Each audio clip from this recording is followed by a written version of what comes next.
Alrighty, I think we got people getting their audio connected. We'll give them a moment.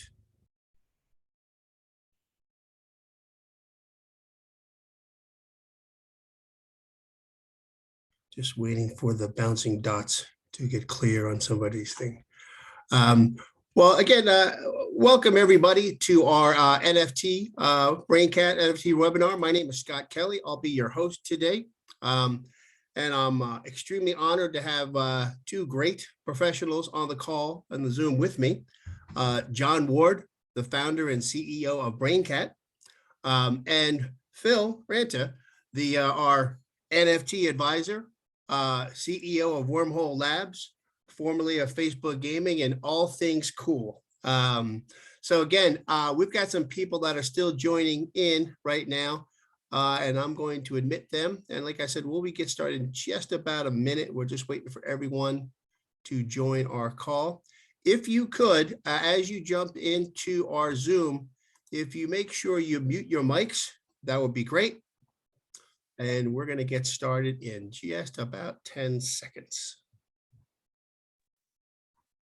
I think we got everyone coming in. Ian, do you have the ability to admit them as they come in? If not, I can take care of it as we go. All right, anyway, again, thank you and welcome to the Braincat NFT webinar. We are extremely excited to go over Braincat, its tools, its utility, and then also talk about, what we're going to be doing in terms of our Indiegogo campaign and our NFT. And what I'd like to do first is bring on John Ward, the founder and CEO of Braincat. And John, why don't you take the helm and tell everybody briefly a little bit about what Braincat is and how it can help? Yeah, thank you, Scott. And just briefly, first, thanks to you and thanks to Phil for being here. Really appreciate it, and to our team, Derek and Ian there.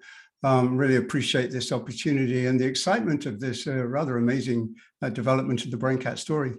So let me frame this. There was a post appeared on LinkedIn about a week ago with a very interesting topic. Data can make you dumb. And guess who wrote it? Our friend here, Phil Ranta. Yes, it was an excellent post. And I found it, I kind of got excited because the very first post that I wrote on my Braincat blog had the title, "Is Information Making Us Stupid?"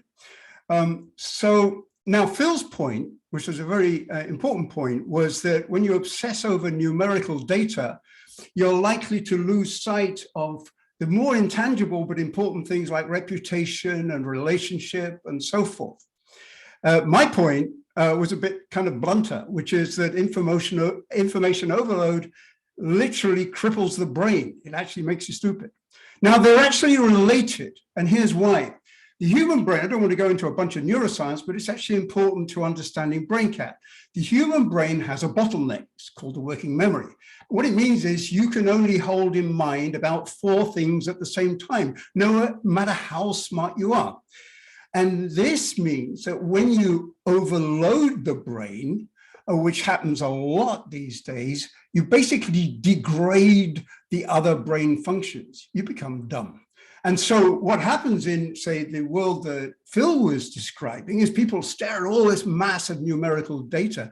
They don't have the mental space to think about context, relationship, reputation, and so forth. They're so consumed with all this information. So I wanted to give you that little bit of a framework of understanding how Braincat, what Braincat is. Now, probably the best way for me to explain Braincat is to actually tell you how it came about personally. So I'm a branding consultant and writer. I've been for many, many years. What does that mean? It means that frequently, several times a month, I get fire hosed by my clients with information and ideas. They just pour everything out. They don't care how it's organized. They don't bother with how one thing follows another. They dump everything on top of me. And then they send me long emails with attachments. And I have to get my arms around all this information and do something with it. I have to not only just grasp it and understand it, but I have to create something useful quickly. So I looked for tools to help me do that. Now, we all know there are some very fine knowledge information management tools out there. I don't want to knock any of those tools. They all have their purpose and value. But for me, they all had two deficiencies. And I'm talking about whether it's note-taking tools or mind mapping tools or the fancy new personal knowledge management tools with strange names. These tools all have two problems for me. The first is that when you enter information into them, you're forced to organize the information as you put it in. That sounds trivial, but when you're being fire hosed, it's not trivial at all. You don't have time to do that, okay? So that was the first problem. The second problem is these tools help you rearrange information, which is useful, and make it look nicer, but they don't help you reduce, condense, distill, and simplify it. And that's what I have to do in order, especially in branding, it's the very essence of branding. You have to get all this stuff and really reduce it to its essentials. And I couldn't find a tool that would help me do that. So I made my own. And it works so well for me. It was a very clunky thing on Excel, but it worked so well that I hired some software programmers and built Braincat. And that's what we have today. It's still a work in progress, by the way, but the core process is there. The core process is capture the information and ideas just as they come, as they're swirling around in your head or piled up in your notes, and then simplify, sort, and sequence them. Simplify, sort, and sequence, all that stuff. And then you get an output that you can actually use. Now, there's a couple of things about this, and then I'll wrap up. One is going back to this brain overload thing. When you do this Braincat process, you reduce pain. You literally reduce pain in the brain. It's a sort of, it's a comforter to know that you can just relax and pour everything in and it's all going to get sorted out. So there's a kind of pain reduction function in Braincat. And the flip side of that is, and this is literal neuroscience, when you reduce that stress, you increase your capacities. As you reduce cognitive overload, you increase cognitive performance. You find those mental spaces where you can actually look at reputation and relationships and all the intangible context that Phil was writing about. So that's Braincat in a nutshell. Scott, you may have a question for me. Yeah, thanks, John. So, I mean, who is the ideal user of Braincat? It's a lovely question and always a bit challenging. Of course, as a marketer, I'm always, instructing everybody have just one target market. But Braincat is very much upstream. So it does have many potential users. Sometimes I like to say Braincat is for anybody who has a brain, but that won't fly. So I would say that Braincat is for anyone who has to deal with a lot of ideas and information, who has to digest and process things. That would include writers, obviously. That would include entrepreneurs often. I was talking about it to a lawyer the other day, and he was like, sat up in his seat. Oh my goodness, I need that, he said. Students, like our young friends here, find it useful and are using it. So I would say the answer is anybody who has to digest a lot of process, a lot of information and ideas, and generate something useful from them. Thanks, John. So for everybody, I threw the website for Braincat so you can learn more about the tool. But what we decided to do, and I'll bring on Phil in just a second, is we launched an Indiegogo campaign to obviously just give people an opportunity to get the Braincat tool at a great price. And then several months ago, actually well over a year ago, I met Phil Ranta. And, when we proposed the idea to him, he thought there would be a great utility to add to an NFT.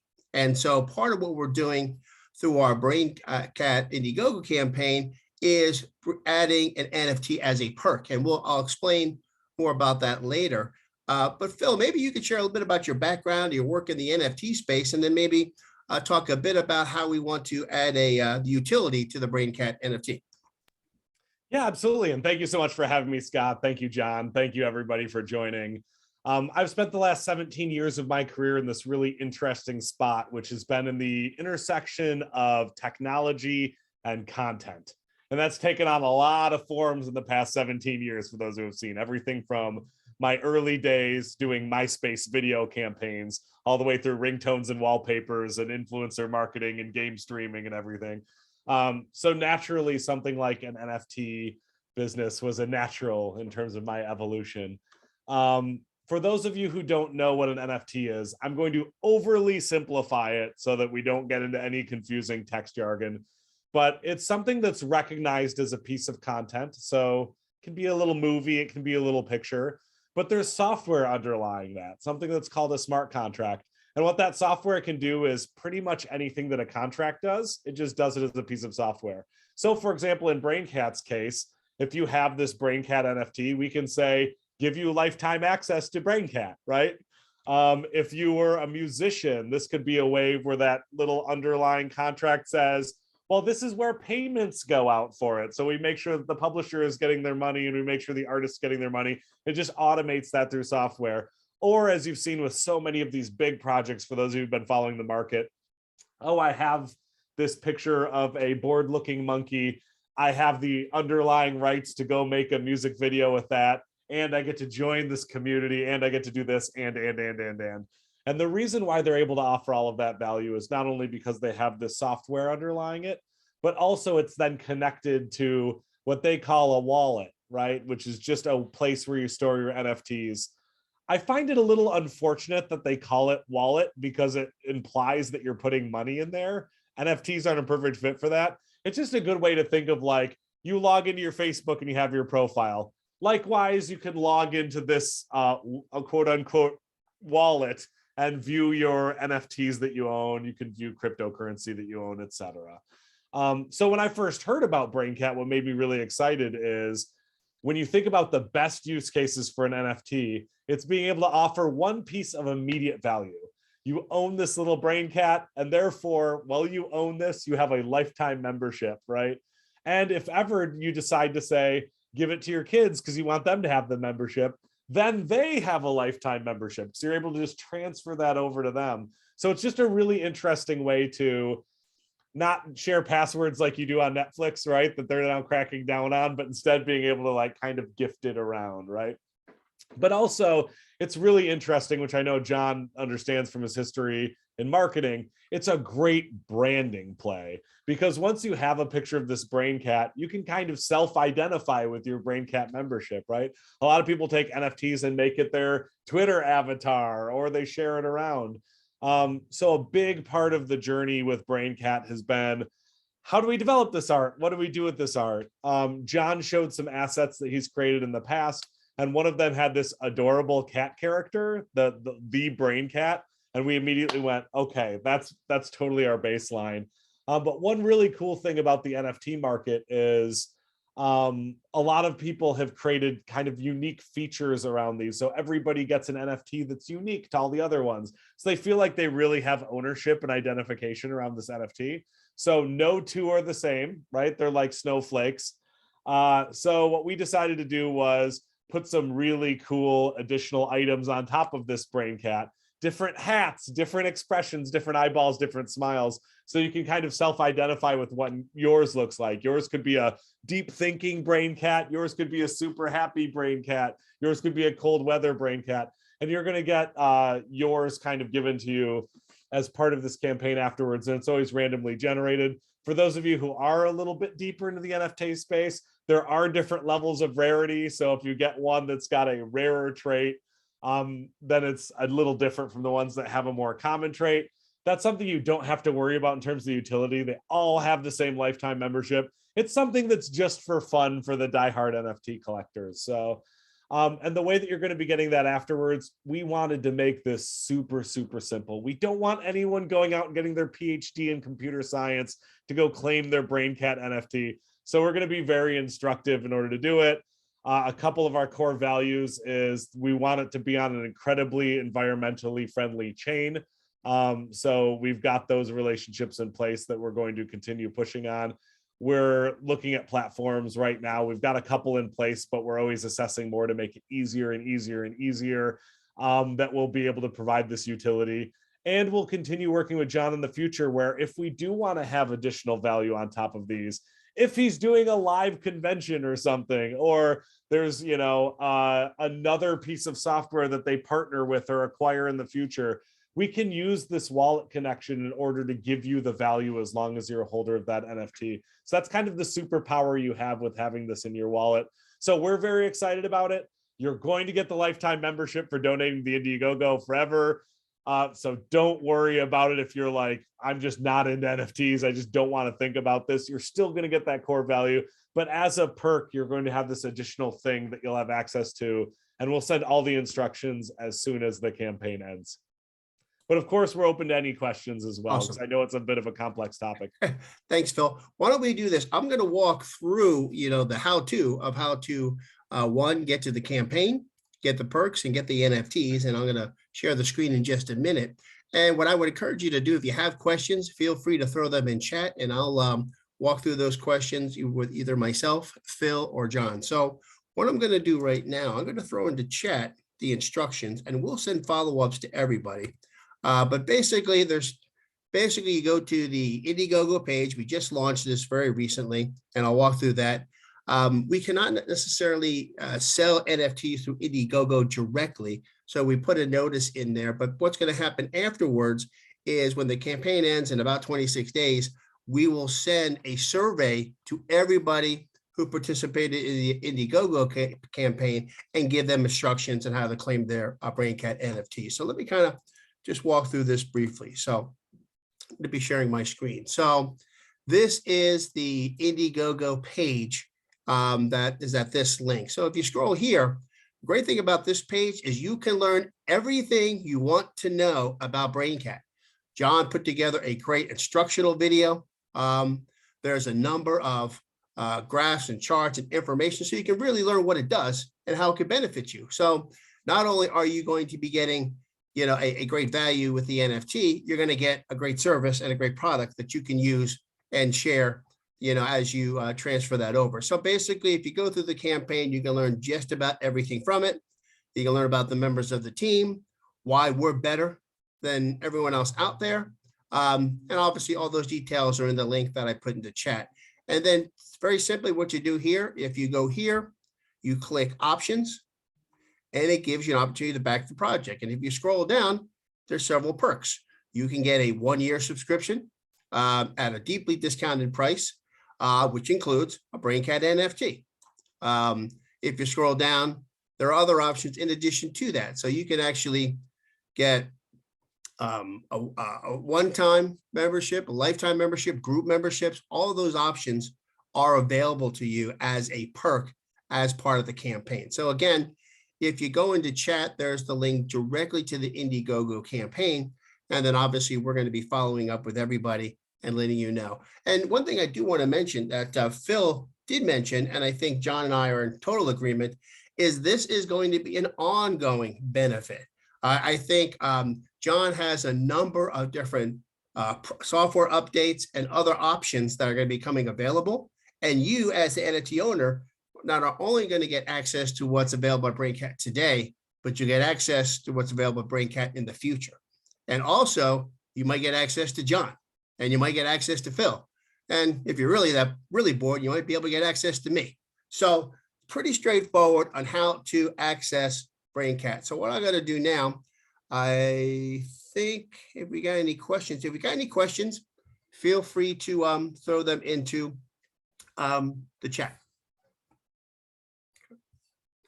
So Phil, I'm going to ask a question to get us started. I think some people on this call are maybe dealing with a little bit of a crypto shock over the last couple of days and weeks. So for those that are in the market or have been in the market, talk about, where NFTs started and where NFTs are probably going and why that's going to be an advantage.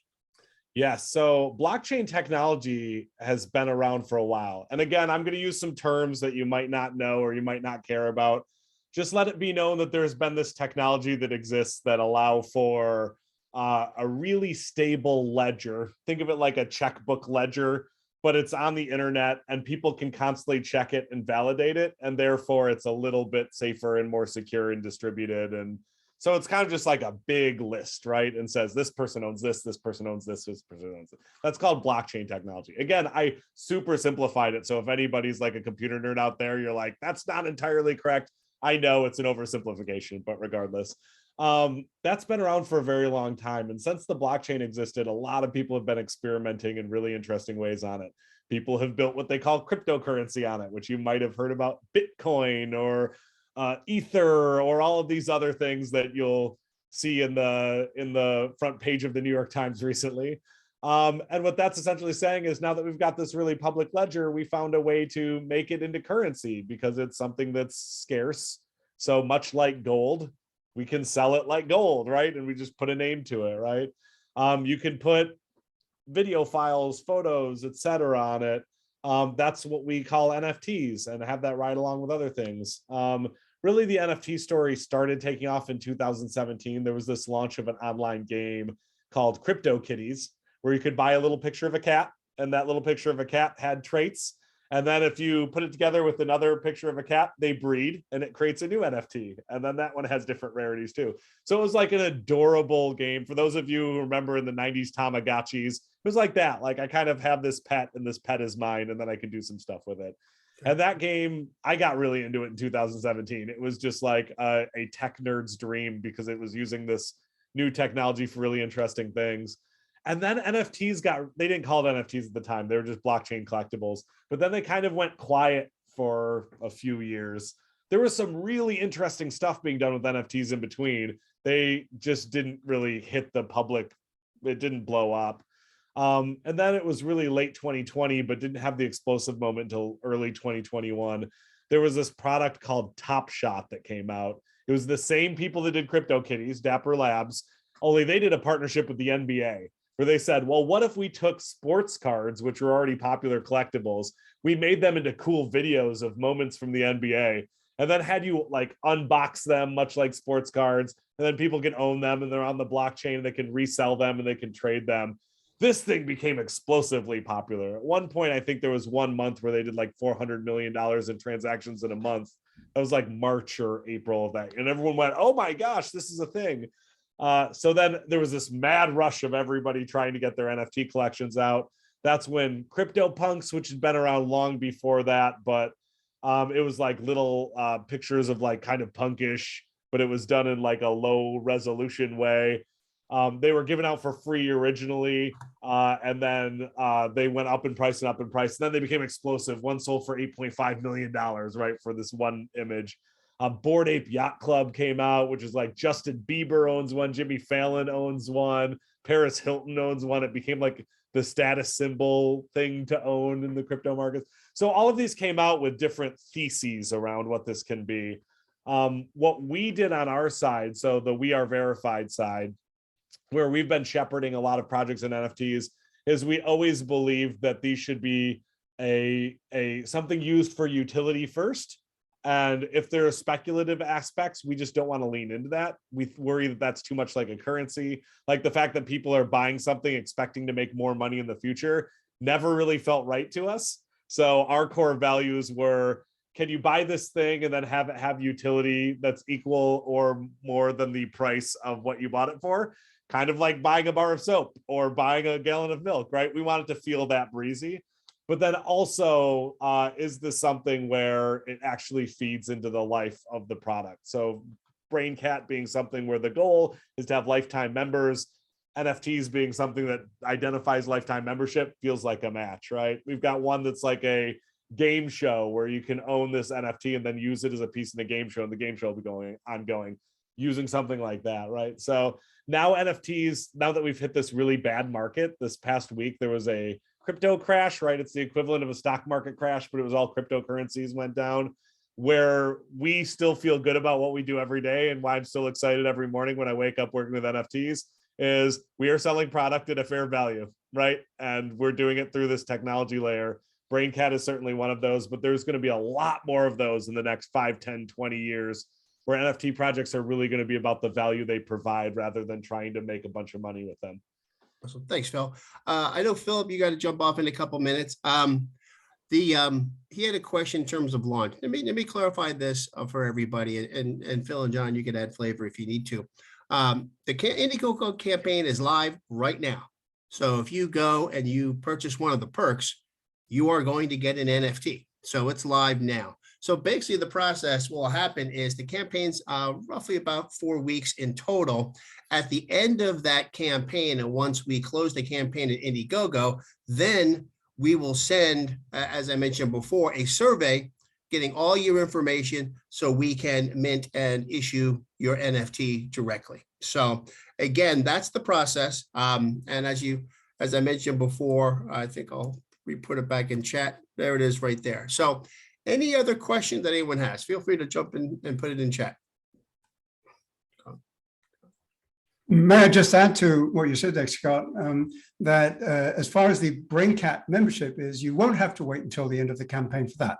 You'll get that immediately. And also we added another little perk that's just fun. We're going to create either a Braincat t-shirt or a Braincat baseball cap, according to which perk you choose. And that's just going to be a little added fun swag that we're putting on top. So there's some more. And one other thing that you mentioned, future things that benefits that will come with owning this NFT.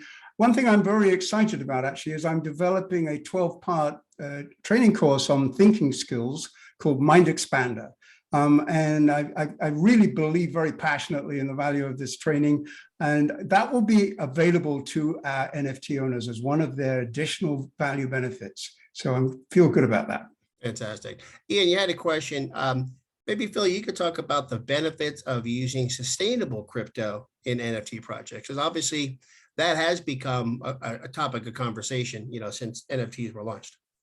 Yeah, and that's a wonderful question. It's really one of those operative questions we deal with every day. So a little bit of backstory. The way blockchain was originally created wasn't really created for a use case. It was created to be created, right? So the idea that cryptocurrencies even emerged from this was people playing with a toy, right?